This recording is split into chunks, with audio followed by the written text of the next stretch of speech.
Pemirsa, saya sekarang ada di sebuah rumah di kawasan Padang Sambian. Jadi saya sekarang akan berkunjung ke rumah seorang seniman gaek boleh dikatakan begitu, luar biasa di usia yang sudah tua tapi menghasilkan beberapa lagu-lagu Bali. Siapa seniman itu? Kita lihat sekarang liputannya dan sambil ngobrol. Yuk, kita lihat yuk.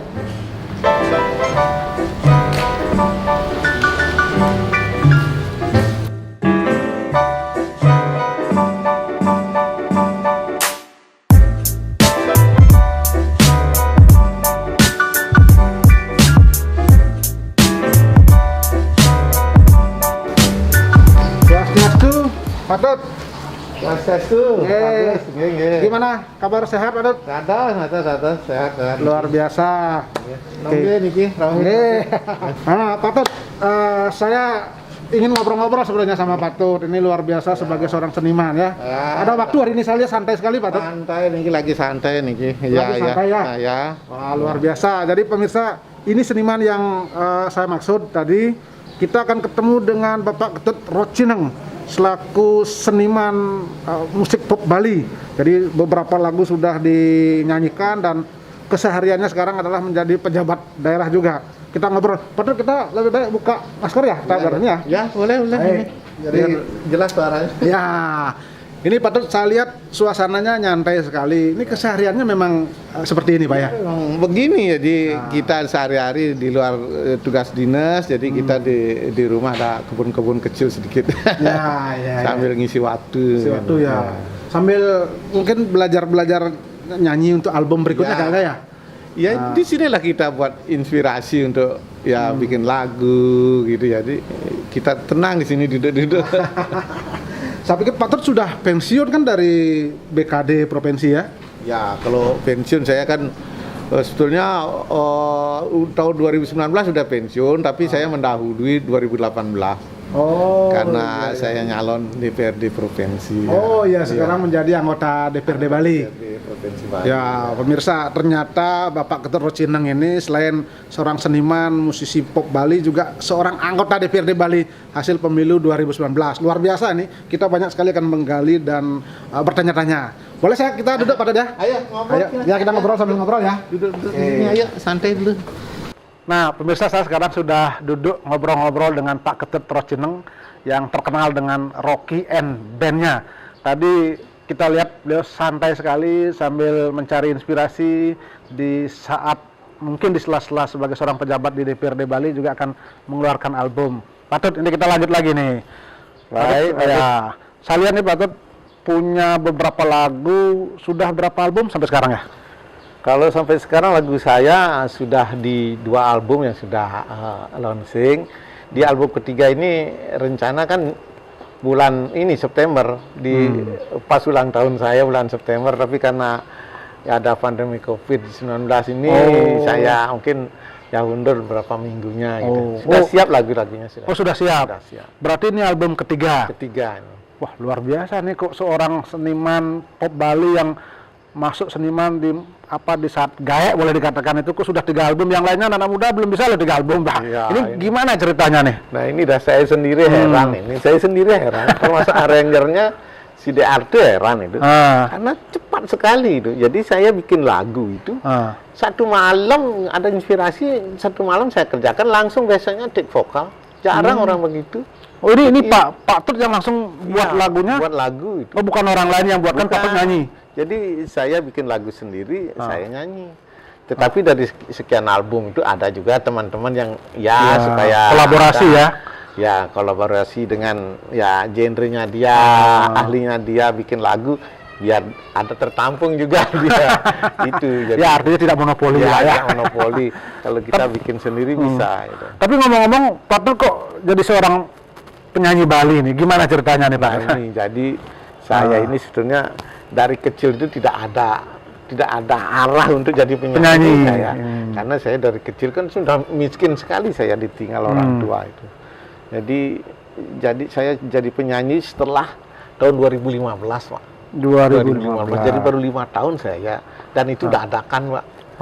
Jadi saya kembali dari Singapura Ya menemani istri sedang operasi di sana di Singapura. Jadi pulang saya dari Singapura langsung saya ada inspirasi untuk bikin lagu terus nyanyi. Itu saya sendiri juga. Oh, Iya. tapi kan pasti mengukur diri Pak kemampuan suara. Berarti sebelumnya memang suka-suka nyanyi Pak Rocineng? Ya suka nyanyinya sih tidak, cuma dengar musik saya seneng. Karena saya itu udah jadi dari ya asal usulnya saya enggak punya apa-apa, jadi orang miskin gitu begitu, jadi peralatan apa saya enggak punya, jadi hanya senang dengar lagu aja gitu, jadi tidak ada yang direncanakan untuk jadi penyanyi, musisi, jadi tidak. Waktu itu kan Pak Rocineng masih sebagai pejabat di Pemprov Bali berarti kan? Pemprov Bali sebagai Kepala Badan Kepegawaian Daerah Provinsi Bali. Apa itu mempengaruhi lebih mudah kita berkreasi, lebih mudah menjual produknya seperti itu kira-kira Pak ya? Nah itu pendukungnya, jadi penunjang saya. Jadi satu kita bisa menyediakan fasilitas sendiri, jadi beli gitar bisa, jadi kita bisa main gitar sedikit untuk buat lagu itu kan pakai gitar untuk nada-nadanya itu. Iya. Nah, terus fasilitas untuk ya aransemen itu kita juga bisa fasilitasi sehingga kita lebih gampang ya. Jadi dalam satu hari kita bisa take vokal. Iya berarti karena memang dari sisi peralatan, dari sisi sarana Fasilitas prasarana ada. Betul. Nah dari sisi kira-kira keterampilan menyanyi, siapa yang mengarahkan pertama kali Pak? Kalau mengarahkan sebetulnya tidak ada, cuma waktu pulang dari Singapura itu ketemu penyanyi yang namanya De Ame itu, yang penyanyi dari Pemprov Bali itu yang kerjanya di bagian protokol itu. Nah, ketemu dia aja, dia langsung muter lagu-lagu dia sendiri. Jadi saya ya terinspirasi jadinya, wih dia aja bisa saya masa saya nggak bisa staf saya dia itu. Oh stafnya waktu itu ya? Iya, dia kan saya kepala BKD. Oh dari sana belajar gitu? Dari sana saya inspirasi saya, wih dia bisa kenapa saya nggak bisa? Saya coba aja. Akhirnya ya dicoba ternyata bisa, makanya klip saya yang pertama itu ya pasti untuk keluarga aja, enggak dipakai untuk konsumsi publik. Artinya gitu. karena untuk menyalurkan hobi saja dulu. Gitu. Kenapa milih lagu pop Bali Pak? Bukan lagu Indonesia atau lagu yang lain atau keroncong misalnya gitu? Nah ini sebetulnya saya juga kalau dari awal tuh lagu Bali itu ya kurang ngetren di tingkat nasional ya. Bali ini karena mungkin lidah orang Bali ini susah ini menyesuaikan dengan bahasa Indonesia. Jadi saya juga tertarik lagu-lagu Bali ini, mendengar lagu-lagunya teman nih yang sudah duluan tuh senior tuh, seperti Widi Widiana itu. Jadi lagu-lagunya ya bagus juga, makanya saya tertarik. Jadi ada motivasi tersendiri ya.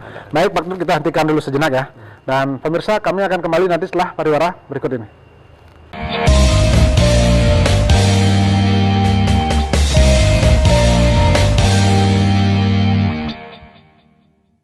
Pemirsa, masih dalam acara perbincangan kita bersama Bapak Ketut Rocineng dengan Rocky and Band-nya. Tadi Pak Ketut sudah menjelaskan mulai 2015 terjun sebagai seorang penyanyi pop Bali dan bermula dari iseng-iseng selaku juga kepala BKD waktu itu, dan luar biasa ternyata memang sampai hari ini sudah 3 album yang akan keluar. Jadi ini luar biasa seniman yang walaupun umurnya sudah tua, tapi kalau seniman-seniman muda mungkin belum mampu menghasilkan lagu sampai 3 album. Luar biasa proses kreasinya. Pak Tut, saya lanjut ini menarik sekali. Lagu yang sempat membuat booming nama Pak Tut ngetop waktu itu lagu apa ya? Oh, lagu saya yang pertama itu memang booming itu lagu Bali Santi dengan Tua Hilo. Oh iya Bali Santi itu ya. Iya. Santi Tua Hilo. Itu cerita soal apa itu lagu dia? Oh, Bali Santi itu jadi kita di Bali ini ya. Jadi orang Bali itu harus bisa damai karena Bali itu kan daerah pariwisata. Jadi Bali itu supaya dijaga keamanannya, tidak ada keributan. Itu pariwisata kan rawan dengan keributan, keamanan. Jadi saya buat Bali Santi, itu Bali yang damai. Nah, itu gini. Oh, itu inspirasi. Itu inspirasinya ya. Itu waktu itu berapa, boleh dikatakan respon masyarakat bagaimana waktu itu ya? Wih, bagus sekali. kalau dilihat di YouTube-nya itu sampai puluhan ribu sampai ribu yang ini yang nonton itu ya. Ya. Belum lagi pegawai-pegawai itu harus wajib ya di Kalau pegawai itu bukan wajib, cuma saya sarankan kalau ini beli DVD-nya. Gitu. Oh, masih pakai DVD ya? Ya, pakai DVD. Oh, ya berapa nyetak waktu itu, Pak? Saya puluhan ribu, 10.000 pertama habis. Akhirnya saya buat lagi berapa ribu itu habis. Karena dari penjualan itu saya rencanakan untuk saya sumbangkan kepada orang miskin dalam bentuk bedah rumah dan sembako itu. Makanya saya ya berani nawarkan pada staf waktu itu. Jadi bukan untuk kepentingan bisnis ya? Bukan untuk diri sendiri, bukan. Jadi seluruhnya itu saya serahkan kepada masyarakat. Bahkan saya nambahi lagi. Dan jumlahnya itu udah luar biasa, Pak Agus. Jadi dari album pertama itu saya 1,2 miliar dapat jualan, Pak. Luar biasa. Dari album pertama 1,2 M. Terus album kedua tuh gininya Nyujuh Hipiannya tuh 800 juta saya dapat jualan. Jadi berarti 2 miliar saya dalam 2 album itu. Seniman-seniman muda kalah dong kalau begitu ya? Iya kalah karena pasarnya dia kan udah ketemu dia pasarnya. Jadi kalau begitu pegawainya yang beli banyak yang beli itu. Karena kepala BKD juga ya. Itu. Berarti waktu itu respon Pak Gubernur gimana, kan Pak punya atasan waktu itu? Ya kalau beliau kan tidak memaksakan, ya kalau silahkan ditawarkan kalau mau beli ya beli. Ternyata responnya tinggi, beli. Mungkin karena pesennya luar biasa, ya pesen di tema lagu itu ya. Lagu-lagunya, liriknya disenangi itu. Termasuk juga yang kalau saya yang masih ingat itu Nyujuh Langit itu ya. Nyujuh Impian ya. Itu memang apa tuh temanya? Itu artinya begini, saya memberikan motivasi kepada masyarakat Bali, terutama anak muda itu. Jangan diam aja di Bali dengan zona nyamannya ini, nanti kita ketinggalan nanti. Jadi silahkan Anda itu berkreasi, keluar negeri boleh, menuntut ilmu, bekerja itu untuk masa depan Anda itu, supaya tidak mengkungkung di Bali dan. Itu pesannya itu ya. pesan sosial. Berarti anak muda itu banyak yang terinspirasi dari situ, Pak ya. Terinspirasi ya. Sehingga kan ada yang kapal pesiar, itu tujuannya ke sana lagu itu. Lagu itu nih. Iya. Baik. Jadi menarik sekali, memang banyak sekali inspirasi yang ini lagunya, dan mungkin sempat jeda sesaat Pak ya sebelum ke album ketiga ini ya? Iya jeda ini karena ya situasi pandemi ini, jadi kita kan tidak enak, kita masih prihatin dengan kondisi, jadi kita harus prihatin dengan situasi ekonomi, situasi kesehatan terganggu, jadi kita ikutlah juga untuk melaksanakan program pemerintah itu. Makanya kita kesampingkan dulu ini. Istirahat sejenak ya. Tapi nanti kalau sudah mereda ya kita bangkit langsung lagi. Ayo Pak Gus, ini masa terus ngobrol ya, ngopi ya? Betul. Boleh. Sambil ngopi ya, nyantai. Ini luar biasa. Ini memang view-nya bagus sekali Pak. Ini ada kolam renang. Kita memang luar biasa ya. Ini untuk mengisi waktu aja. Halo, enak kopi lo. Ini sudah datang kopinya langsung. Begitu ini langsung datang kopinya. Ya luar biasa. Jadi pemirsa sambil ngopi-ngopi ternyata banyak sekali ada inspirasi yang kita bisa gali dari Pak Tut Rocineng ini. Ya. Baik, kita ngopi dulu. Terima kasih Ibu ya. Terima kasih Ibu. Sares. Pak Tut, dari tema-tema lagu itu apa yang dominan ya yang album Pak Tut? Apakah percintaan, tentang situasi sosial, atau tentang budaya, apa yang banyak? Ini dari sekian lagu album 1, 2, 3 ini ya yang dominan yang pesan sosialnya itu ya. Karena saya melihat ya kondisi saya, umur saya, jabatan saya ini, kalau saya jadi ansih melulu masalah cinta kan tidak enak. Kita yang menyanyikan tidak enak, orang sudah umur juga gitu. Tetapi dalam satu album itu harus berisi 20%-nya lagu cinta, supaya tidak monoton, nanti kan semua jenuh nanti ya gitu pendengarnya. Jadi berarti untuk menggait anak muda milenial itu ya. Isi 20% lah. Tapi di antara lagu-lagu atau album itu berapa persen orang luar yang menciptakan, mengkreasikannya? Kira-kira ada 50%-nya itu.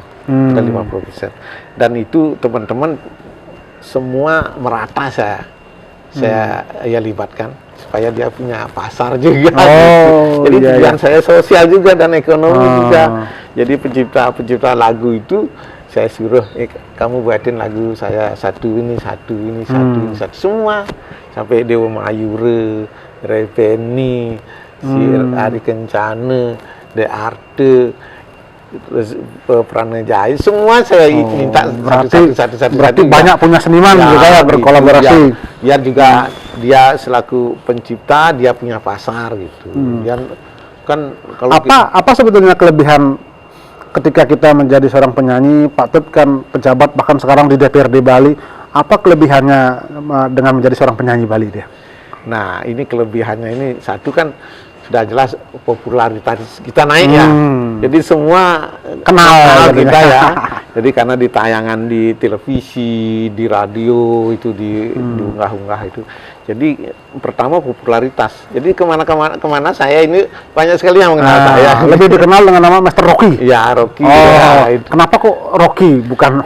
Rocky ini ada sejarah ini. Gimana ceritanya, Pak? Jadi Rocky ini pada saat launching lagu pertama itu kan Bali Santi itu. Jadi saya di panggung di Art Center dengan audiennya Banyak itu ya. Karena pegawai semua nonton, semua pejabat. Gimana kesannya waktu itu, Pak? Oh, enggak grogi ya. Itu kan seperti saya ini kaget luar biasa karena enggak biasa kok artis ya kan guys gitu. Selama ini bekerja di administrasi birokrasi ya. Saya di syuting disorot pakai lampu itu ya. Dari Candi Bentarnya itu Iya. itu. Wih, kok seperti artis beneran. Tapi emang artis loh, Pak, kan artis 3 album loh. Iya, di sana heran. Akhirnya di sana langsung di Daulat. Jadi tidak usah pakai nama asli Rohinang itu. Ya. Kan banyak penyanyi itu namanya ya Nama samaran, ya, nama terkenal ya, populer. Ya, seperti Fasa Ungu itu padahal bukan Fasa. Iya. Jadi banyak pakai nama samaran ini karena roh ini ya Rocky ya, ini Rocky N, Rocky Neng. Berarti itu pertama kali nama Rocky Band kan itu jadinya ya, Pak ya. Dan itu diberikan langsung oleh ini Pak Mangku Pastiku itu. Iya, Pak Mangku Pastiku. Iya. Gantinya namanya jangan Rocky Neng. Oh, biar populer. N. Biar populer gitu ya. Artisnya Rocky N, Rocky Neng itu dah. Tapi kan tidak berarti ketika sudah menjadi artis penyanyi pop Bali pekerjaan waktu itu kan Ya, saya ditinggalkan. tetap itu. Saya tetap itu kan sambilan saja, sampingan itu. Itu hanya bersifat sosial. Tidak mengganggu tugas-tugas kedinasan ya. Baik, kita hentikan dulu Pak Tut, luar biasa dan pemirsa kami akan kembali nanti setelah pariwara berikut ini.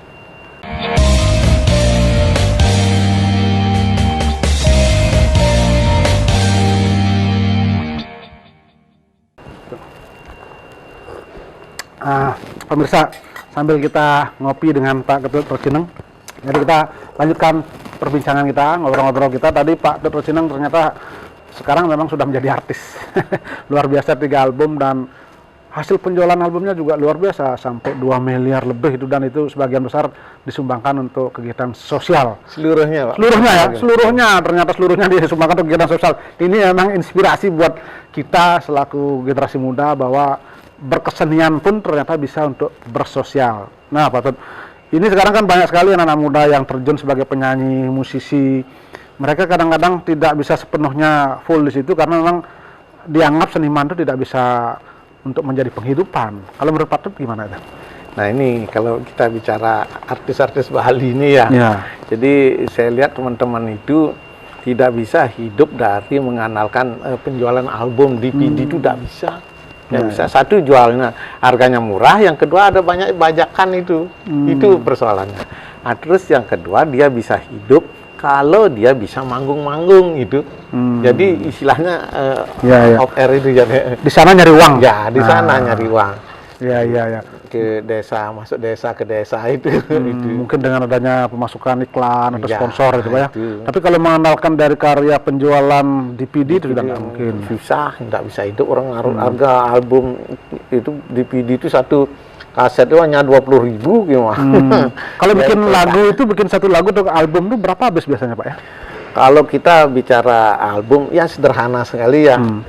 Mulai dari beli lagunya. Kalau nggak bisa bikin lagu kan beli lagu. Oh iya, Ya, kepada penciptanya kita bayar ya. Iya. Oh. Itu beli lagu itu antara 3 juta 5 juta.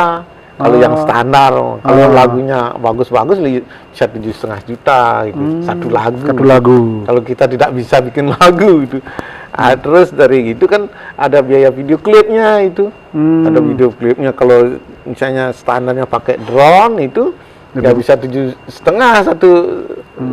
Artinya kalau kita bikin satu lagu, satu klip habis sekitar 20-an ya, 20 juta ya. Lebih, Pak. Wah. Oh, ini kan cetak DVD-nya itu. DVD-nya lagi. Ya, dicetak DVD itu sekitar 7 juta, 10 juta itu Oh. biayanya. Nah, Ya 50 juta berarti standar.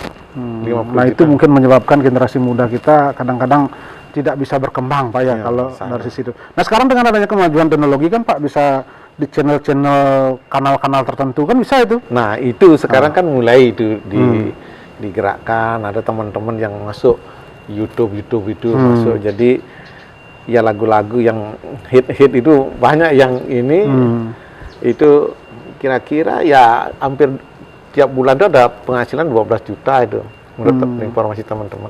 Oh gitu ya. Ternyata penambahan dari teman-teman artis lain. Ya ya. Artinya kita memang harus memanfaatkan kemajuan teknologi itu untuk ya, ini ya. pasti itu ya.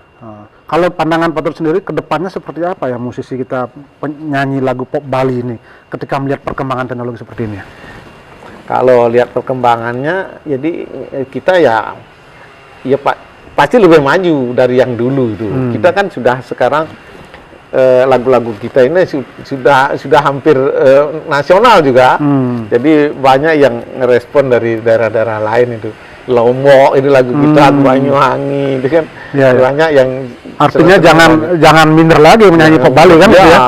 Mungkin di kalangan generasi muda sebelumnya enggan menyanyi pop Bali seperti itu. Kalau dulu saya lihat teman-teman artis Bali ini kan seniornya kan Widi-Widiana ya, yang sakit dulu dilihat sebelah mata itu teman-teman itu masa-masa dulu masa dulu gitu.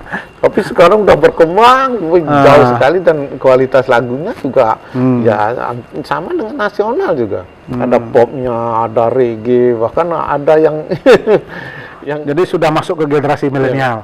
Tapi ngomong-ngomong Pak Tut akan terus jadi penyanyi itu hanya sekedar kalau hobi saya kan seimbang semua jalan ini. Yang penting saya ini nyanyi ini sebagai ya penyaluran bakat hobi di satu sisi, sisi lain nanti saya tetap untuk menyalurkan diri saya untuk mencari wadah pengabdian itu aja. Saya ingin wadah pengabdian dalam bidang sosial itu aja saya. Oh ya pemirsa, seperti yang saya jelaskan tadi ini Pak Tut Rocinang ini selain juga musisi penyanyi pop Bali, beliau sekarang adalah menjadi anggota DPRD Bali luar biasa dari daerah pemilihan Buleleng. Begitu pensiun dari kepala BKD menjadi wakil rakyat. Nah ketika menjadi wakil rakyat sekarang kan otomatis Pak Tut harus membagi tugas antara hobi sebagai seniman dan juga sebagai wakil rakyat. Gimana caranya tuh Pak? Nah ini jadi kalau bicara wakil rakyat, saya sudah duduk di DPRD provinsi, jadi saya tetap mengutamakan kedinasan itu. Jadi soal nyanyi ya nyanyi, tetapi itu tidak mengganggu sama sekali. Saya prioritas untuk tugas dinas. Saya sebagai anggota DPR, tugasnya ya reses kita menyerap aspirasi masyarakat untuk bisa diteruskan kepada pemerintah untuk bisa kita wujudkan. Jadi wadah pengabdian ini saya laksanakan untuk bisa bantu masyarakat saya, terutama dapil saya di Buleleng itu. Iya. Tetap menjadi prioritas. Kalau nyanyi itu tidak akan mempengaruhi tugas-tugas kedinasan saya. Sebetulnya itu mendukung ya, mendukung untuk kita bersosialisasi kepada masyarakat. Kalau Pak Tut melihat sebetulnya bagaimana kondisi seniman kita di Bali ya secara umum ya, penghargaan kepada mereka, bagaimanapun juga kan taksunya Bali adalah seni budaya itu. Bagaimana pandangan Pak Tut? Kalau saya sekarang melihat ya perkembangan dunia seni di Bali ini sudah cukup tinggi perkembangannya, jadi sudah maju sekali. Jadi penyanyi aja sekarang sudah bermunculan dalam 1 bulan berapa cepat sekali ya, cepat sekali. Karena kemajuan teknologi itu ya. Ranger juga banyak sekarang Ranger. Dulu kan hanya The Art aja, sekarang sudah banyak Ranger itu. Dan dari pemerintah juga memfasilitasi, memberikan perhatian yang cukup tinggi sekali. Apalagi dengan visinya Pak Gubernur Nangun Satkertilo ke Bali ini. Jadi ini bagaimana menjaga kesucian dan keharmonisan alam Bali dengan isinya ini, dengan keramanya, dengan budayanya, seninya. Di sini berarti kan sudah masuk di program pemerintah, kan bagus sekali ya. Ya artinya sangat menjaga kearifan lokal. Iya, sebenarnya ini menjadi peluang ya bagi generasi muda kita untuk generasi muda kita. jaga Nah, sisi lain kan kadang-kadang Bali itu terkenal dengan budayanya di sisi lain, tapi kan ada pengaruh-pengaruh global, Pak. Bagaimanapun juga kan pengaruh asing, globalisasi, bagaimana kita membentengi diri itu? Nah, itu. Jadi tetap, jadi namanya kemajuan suatu daerah itu pasti ada tantangan-tantangan. Apalagi Bali ini kan daerah pariwisata, jadi sudah tentu turis itu banyak datang ke Bali. Jadi kita sebagai ya warga Kramo Bali ya pasti sudah siap dengan itu. Apalagi kita sudah ada desa adat sekarang ini dan diperdakan juga dengan Perda 4 2019 ini mengenai desa adat itu. Jadi saya kira benteng kuat untuk mempertahankan budaya Bali itu sudah ada melalui desa adat itu sendiri. Ya, baik, kita hentikan dulu sejenak Pak Rocineng, dan pemirsa kami akan kembali nanti setelah pariwara berikut ini.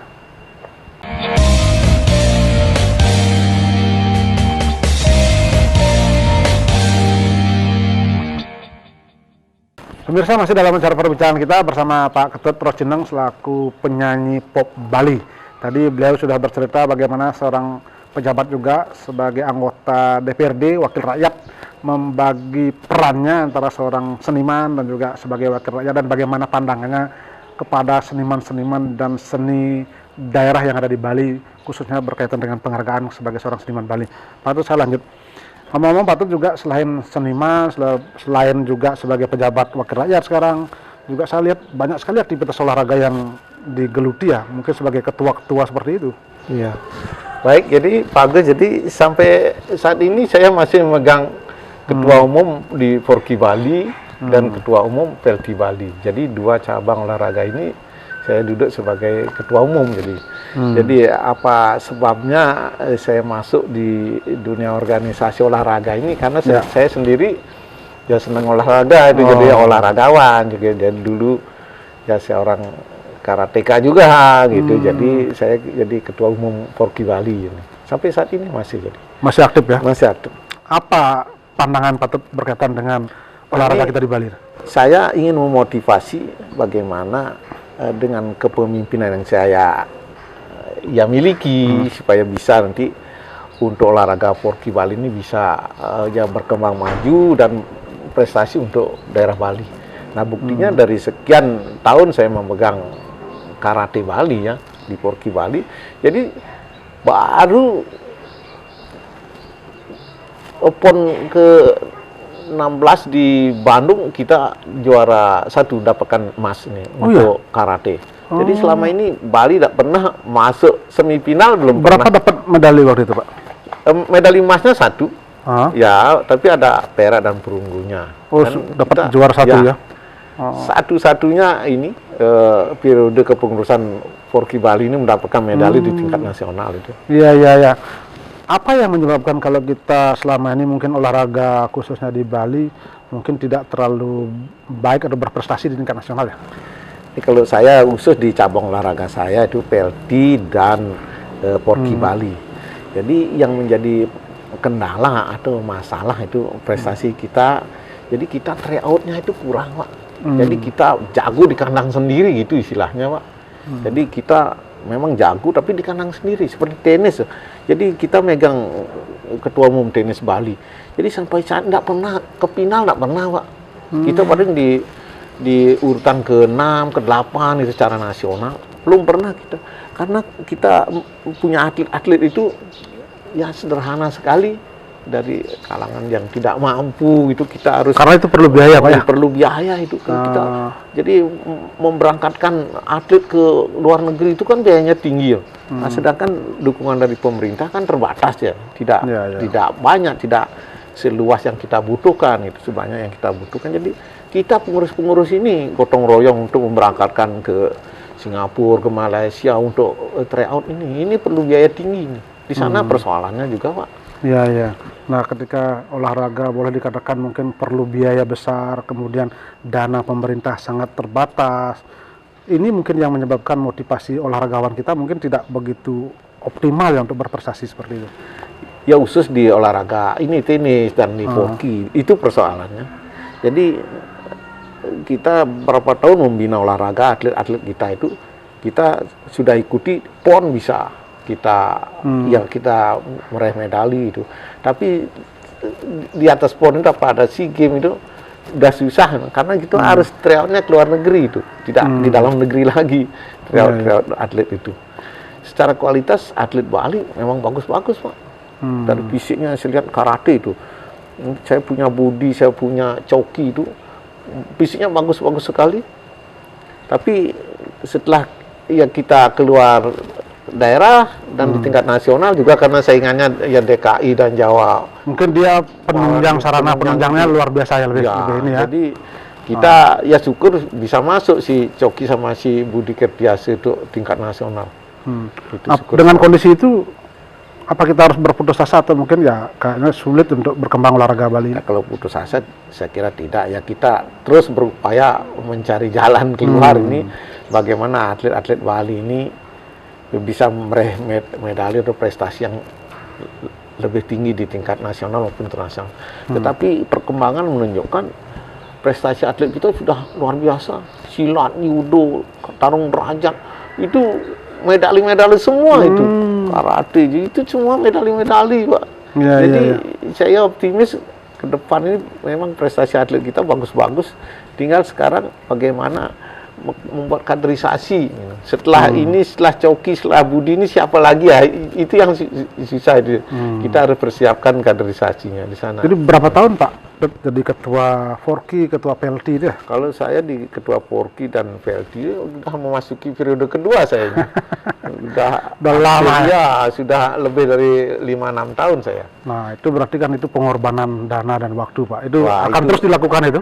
Ya itu sekalipun saya di luar nanti, di luar organisasi saya akan support aja teman-teman yang pengganti saya nanti untuk bisa melanjutkan ya kepemimpinan saya di organisasi olahraga ini. Ya, artinya tidak akan pernah berhenti lah. Ya, sepanjang saya udah komit pada diri sendiri, saya sekalipun pensiun sudah berakhir mengabdi di pemerintah, saya akan komit untuk yang mengabdi di organisasi. Kalau perhatian pemerintah sendiri kepada para olahragawan untuk meraih prestasi gimana pandangan Pak Tut? Ya sudah bagus juga. Ini kan biaya PON melalui di KONI itu kan sudah terus ditingkatkan ya. Ada bentuk bonus, ada bentuk rancangan tunjangan untuk latihan, ini sudah bagus. Ada sudah banyak peningkatan kalau dibandingkan dengan dari tahun-tahun sebelumnya. Sudah bagus ini. Kemampuan masih terbatas. Kendalanya itu ya. Karena daerah lain juga lebih hebat lagi latihannya sama-sama gitu. Kita bergerak, dia juga bergerak, sama-sama bergerak di sana gitu. Baik, Pak Tut, kita hentikan sejenak dulu dan pemirsa kami akan kembali nanti setelah pariwara berikut ini.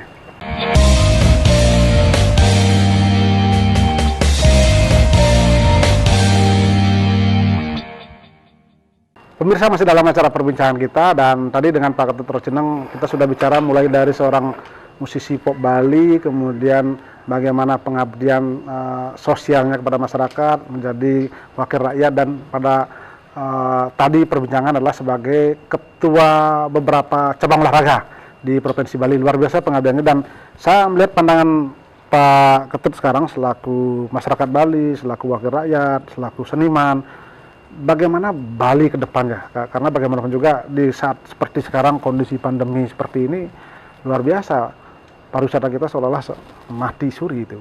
Apa yang harus kita lakukan ya dalam kondisi begini? Baik, jadi saya di satu sisi sebagai seniman juga, dan di sisi lain saya sebagai pejabat daerah juga karena saya duduk di DPRD Provinsi Bali. Jadi melihat perkembangan Bali ke depan ini saya masih optimis itu. Ya sekalipun di tengah-tengah pandemi COVID-19 ini ya kita semua prihatin karena kita semua terdampak itu, sisi kesehatan, sisi ekonominya, lebih-lebih Bali satu-satunya. Jadi pendapatan kita bersumber dari pariwisata itu untuk Bali secara menyeluruh. Tetapi untuk Provinsi Bali saya optimis juga karena di luar dari pendapatan yang menjadi ya income daerah sebagaimana yang ditentukan dalam peraturan perundang-undangan, kita juga punya beberapa sumber pendapatan lain di luar ditentukan seperti pajak daerah dan retribusi daerah. Itu kita sudah membuat beberapa peraturan daerah, salah satunya itu ada RZWP istilahnya, jadi rencana zonasi wilayah pesisir itu dan pulau-pulau kecil itu di sana cukup menjanjikan juga pendapatan kita untuk bisa kita jadikan sumber pendapatan asli daerah kita. Jadi Bali ya setelah pandemi ini mungkin di 2001 ini kita akan kembali melihat lagi ekonomi Bali kita. Artinya kita apakah bisa kondisi pandemi COVID ini bisa menjadi momentum untuk melirik sektor lain, tidak hanya mengenalkan sektor pariwisata seperti itu ya? Nah ini, jadi kalau bicara pariwisata, kita kan sudah dari dulu Bali ini terkenal dengan pariwisata, dan itu sumber pendapatan daerah yang paling besar, terutama di Badung itu kan dan pasar itu. Jadi khusus provinsi secara keseluruhan, jadi saya kira kita masih optimis juga itu karena di luar yang ditentukan dalam peraturan perundangan untuk sebagai sumber pendapatan daerah, kita Bali ini banyak peraturan-peraturan daerah yang bisa dijadikan sumber pendapatan untuk menggali potensi yang ada di daerah Bali ini. Ini dah contohnya tadi, kita ini kan baru menyelesaikan Perda RZWP ini. Jadi Perda RZWP ini betul-betul di samping perlindungan terhadap pantai di wilayah kecil atau pulau-pulau kecil dan pesisir itu, kita juga bisa memproteksi dan bisa mendapatkan hasil dari perlindungan itu, kawasan-kawasan wilayah pesisir. Kalau kaitannya dengan sektor pertanian, bagaimana? Kan ini sektor yang dari dulu sebetulnya sangat tetap ada dan mungkin boleh dikatakan tidak terlalu prioritas di situ. Nah ini kita berbasis pariwisata budaya ya. Jadi kita tidak ansih pariwisata saja, tapi ada budayanya di sini yang ditopang dari pertanian kita. Dan dari dulu Bali ini kan terkenal dengan pertaniannya, dengan subaknya itu kan, dengan teras siringnya di daerah lain tidak ada itu. Jadi saya kira Bali ini sudah ya super lah jadi dibandingkan dengan daerah-daerah lain. Saya optimis bahwa Bali ini kita bisa lebih maju lagi, sekalipun ya ada pandemi seperti sekarang ini, tetapi nanti setelah pandemi ini kita pasti akan jauh meloncat ke ekonomi yang lebih baik ini. Apalagi sekarang dengan ya visi Nangun Satkertil ke Bali ini, saya kira bagaimana menjaga keharmonisan Bali, alam Bali dengan isinya ini banyak sekali sudah kita ya buktikan ada perubahan-perubahan yang bisa mendatangkan ya hasil-hasil untuk pendapatan daerah Bali. Lalu apa yang baiknya dilakukan oleh pemerintah ke depan untuk memberikan stimulus atau mungkin meningkatkan perekonomian kita, Pak? Nah, untuk bicara ekonomi ya tentu kita kan harus ikut memberdayakan dari masyarakat dan potensi yang ada di masing-masing daerah atau di masing-masing wilayah di Bali ini. Jadi yang jelas karena Bali ini kan sampai saat ini kan masih di Bali Selatan ini, bagaimana membuat pemerataan pembangunan di daerah lain juga. Nah ini yang menjadi isi prioritas kita ke depannya ini. Seperti sekarang ini, jadi rencana ada Bandara Buleleng. Nah itu bagian dari untuk pemerataan pembangunan di wilayah Bali ini. Sehingga tidak di Bali Selatan saja berkembang, di Bali Utara berkembang gitu. Nah, itu gini ya. Terakhir mungkin patut harapan kepada masyarakat Bali kita agar tetap semangat, kita tetap berkreasi, tidak hanya mengeluh saja, tapi bagaimana kondisi ini kita bisa bangkit bersama. Harapannya kepada masyarakat? Nah ini harapan saya kepada masyarakat luas yang ada di Bali. Jadi Kerama Bali ini kita dengan potensi, jadi dengan kondisi daerah Bali yang tidak dimiliki oleh daerah lain, saya kira masyarakat Bali ini bisa lebih maju lagi, lebih bisa bertahan untuk hidup lebih baik dan bisa bertambah maju ke depannya dari semua segi. Baik, terima kasih Pak Tut Rocineng, luar biasa mudah-mudahan bisa memberikan inspirasi tentang perbicaraan kita hari ini. Mudah-mudahan juga menjadi tonggak kita untuk kita bangkit bersama-sama, bahwa kita tidak hanya bisa mengeluh, tapi kita bagaimana membangkitkan kreativitas kita. Luar biasa. Terima kasih Pak Ded ya atas waktunya. Terima kasih Pak Gus. Pemirsa, demikian tadi perbincangan kami dan seluruh kerabat kerja yang bertugas mengucapkan terima kasih atas perhatian dan kebersamaan Anda, dan kami akhiri dengan Paramasanti. Om Santi Santi Santi Om.